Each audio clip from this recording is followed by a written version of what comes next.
name? Oh, Nina. Is that it? Just Nina? Yes, sir. No, sir. Nina Nickelodeon Zaratina. Age? My age? Yes, please. That means how old are you? Well, how old are you looking for? Could you answer the question simply, please?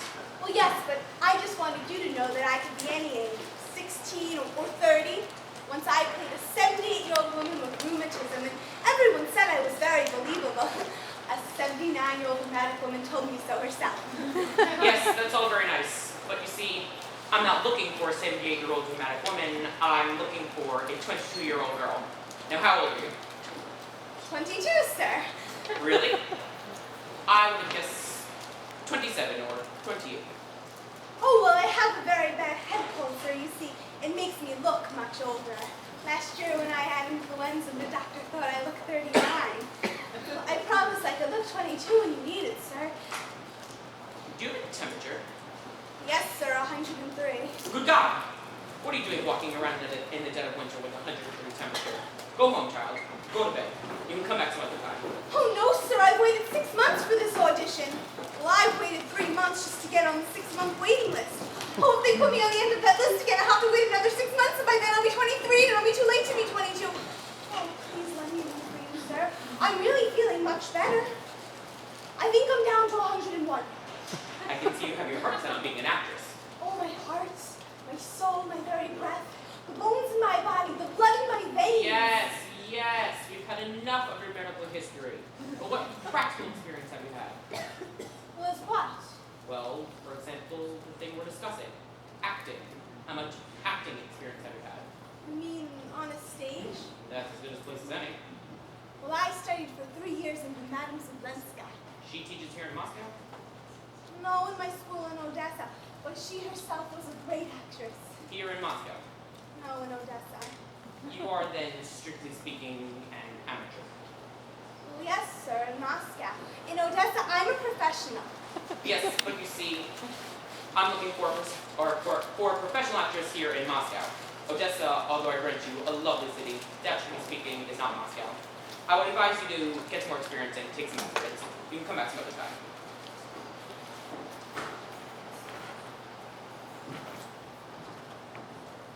I've traveled for 4 days, so won't you just let me read? My dear child, I find this very Or embarrassing. even if you did not employ me, or just to read for you would be a memory I would cherish all my life.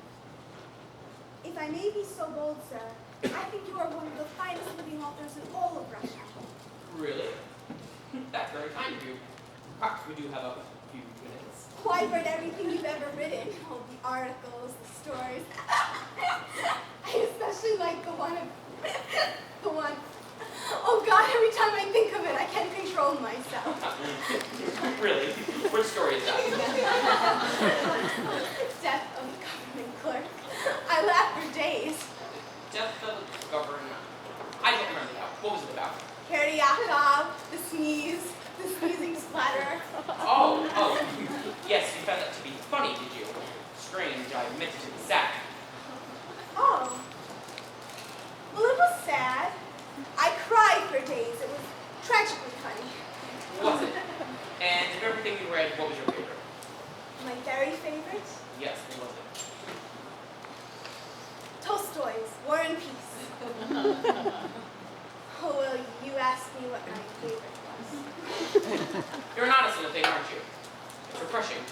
Irritating, but refreshing. Very well. What are you going to read for me then? I should like to read from the Three Sisters. Indeed. Which sister? All of them, if you have the time. All of them? Good heavens, why don't you just read the entire play while you're at it? Oh, thank you, sir. I know. Act 1. A drawing room in the Prince's house. It is midday. A bright sun is shining through the large French door. That's not necessary. An excerpt will do just nicely, thank you. I should like to do the last moment of the play. Good. That shouldn't take too long.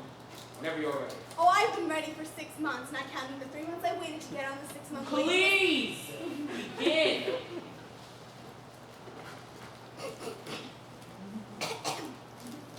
Sir, could you say, ta-ra-ra, boom-die, sit on the curb I may? Certainly not. Why would I say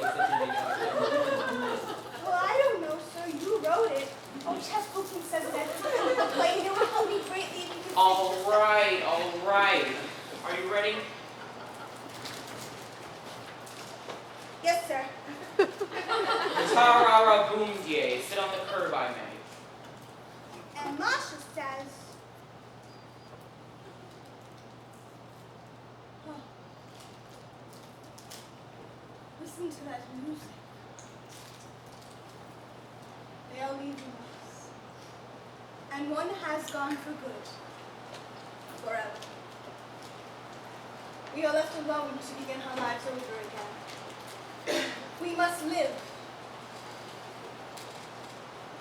We must live. And Irina says,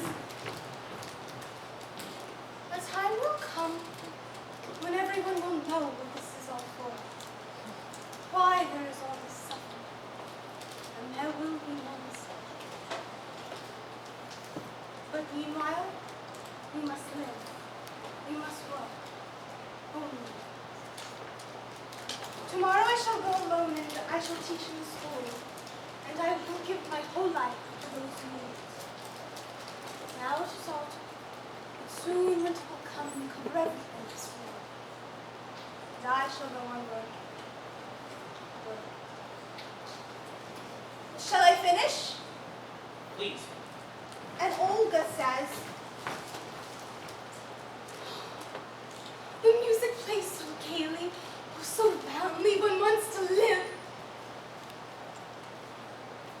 Oh my God. Time will pass and we shall be gone forever. We'll be forgotten. Our faces will be forgotten, our voices. And how many there once were of us. Our suffering shall turn to joy for those who come after us. Happiness and peace will come to this earth, and then they will remember kindly and bless those who are living there. Oh, my dear sisters, it seems if just a little bit longer and we should know why we live. Oh, why we suffer. If only we knew. If only we knew. Oh, thank you, sir.